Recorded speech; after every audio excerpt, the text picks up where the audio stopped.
আজকের একদম খুব কম তেলে ফ্রাই বানাচ্ছি, সেটা হচ্ছে ফিশ ফ্রাই।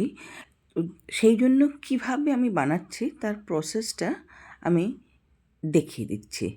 আমি এখানে প্রথমে নিয়েছি ধনেপাতা আর পুদিনা পাতা 1 মুঠো, কিছুটা আদা, কয়েক কোয়া রসুন আর স্বাদ মতন, মানে যে যেরকম ঝাল খাবে সেরকম লঙ্কা, ওটার একটা ফাইন পেস্ট বানিয়ে রেখে দিয়েছি। অন্যদিকে মাছের ফিলেগুলোকে ভালো করে ধুয়ে নিয়ে এবার এটার উপরে নুন আর লেবুর রস দিয়ে খুব ভালো করে একটা একটা ফিলেকে মাখিয়ে নিয়েছি। এটা এবারে 10 থেকে 15 মিনিট রেস্টিং টাইম দিয়ে তারপরে এই ধনেপাতার পেস্টটাকে দিয়ে প্রত্যেকটা মাছের গায়ে ভালো করে লাগিয়ে নিতে হবে। এটা কিন্তু একটু সময় নিয়ে করতে হবে যাতে প্রতিটা মাছের গায়ে সুন্দরভাবে এটা লেগে যায়, সেইটা দেখে নিতে হবে। তারপরে এর মধ্যে আমি দেব স্বাদ এনহ্যান্স করার জন্য কাসুন্দি আর অল্প একটু সর্ষের তেল। এটাকে দিয়েও কিন্তু খুব ভালো করে মেখে নিতে হবে সমস্ত মাছের ফিলের গায়ে যাতে লেগে যায় সেইভাবে। এবার এটাকে ম্যারিনেট করতে হবে মিনিমাম 1 থেকে 1.5 ঘন্টা অথবা এর থেকে বেশি। তোমরা চাইলে ওভারনাইটও রাখতে পারো, আবার যদি কম সময় থাকে তাহলে মিনিমাম কিন্তু 1 থেকে 1.5 ঘন্টা ম্যারিনেট করতে পারো।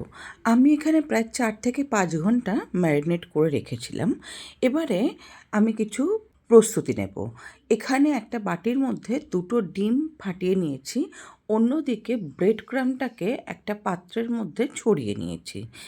এবারে ডিমের মধ্যে অল্প একটু নুন অ্যাড করে ডিমটাকে খুব ভালো করে ফেটিয়ে নেব, আর ব্রেড ক্রাম্বের মধ্যেও অল্প একটু নুন অ্যাড করে দিয়েছিলাম, ওটাকেও একটুখানি হাতের সাহায্যে ছড়িয়ে নেব।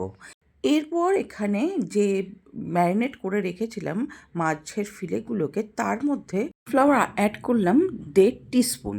এটাকে দিয়ে খুব ভালো করে মেখে নেব যাতে সমস্ত বাইন্ডিংগুলো এটার মধ্যে ধরে থাকে সেই জন্য। এরপর আমি ডিমের গোলায় মাছের একটা একটা করে মাছের ফিলে অ্যাড করব, করে 2 পিঠ ভালো করে ডিমের গোলায় ডুবিয়ে নিয়ে ব্রেড ক্রাম্বের মধ্যে দিয়ে হাতের সাহায্যে চেপে চেপে ব্রেড ক্রাম্বগুলোকে 2 পিঠে মাছের গায়ে লাগিয়ে নেব। এটা আমি ডাবল কোট করব, তোমরা চাইলে সিঙ্গেল কোট করতে পারো বা তার বেশি কোটও করতে পারো, তবে বেশি কোট করলে পরে কিন্তু খুব বেশি টেস্ট আসে না, ডাবল কোট মিনিমাম করাটা দরকার।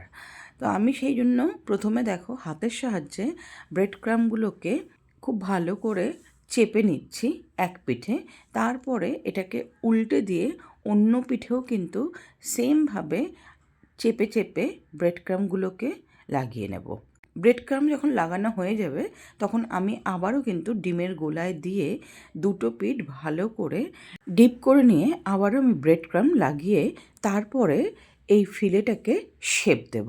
কারণ যেহেতু মাছের ফিলে কাটা হয় তখন কিন্তু একটু চিড়ে যায় বা একটু এদিক ওদিক হয়ে যায়, তো শেপটা দেওয়াটা ভীষণই প্রয়োজন।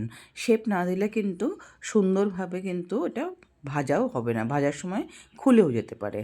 এবারে আমি একটা ট্রে নিয়েছি, ট্রের মধ্যে আমি ছুরির পেছন দিক দিয়ে যেখানটা ধার হয় না সেই পোর্শনটা দিয়ে একটা হাত দিয়ে চেপে অন্য হাতের সাহায্যে ছুরিটাকে চেপে চেপে মাছের ফিলের শেপটা দিচ্ছি। এটা কিন্তু ডায়মন্ড কাট করলে সেম ওয়েতেই শেপ দিতে হয়, আমি কিন্তু নর্মাল ফিলে করেছি সেই জন্য এটাকে ওইভাবেই শেপটাকে তৈরি করছি। এইভাবে করতে করতে 2 থেকে 3 মিনিটের মধ্যে শেপটা কিন্তু রেডি হয়ে গেছে। দেখো আমার কিন্তু শেপ দেওয়া রেডি হয়ে গেছে। এইভাবে কিন্তু আমি প্রত্যেকটা মাছের ফিলের শেপ দিয়ে নিয়েছি। এখানে আমি 5 পিস ভাজবো সেই জন্য আমি 5 পিস শেপ দিয়ে নিয়েছি।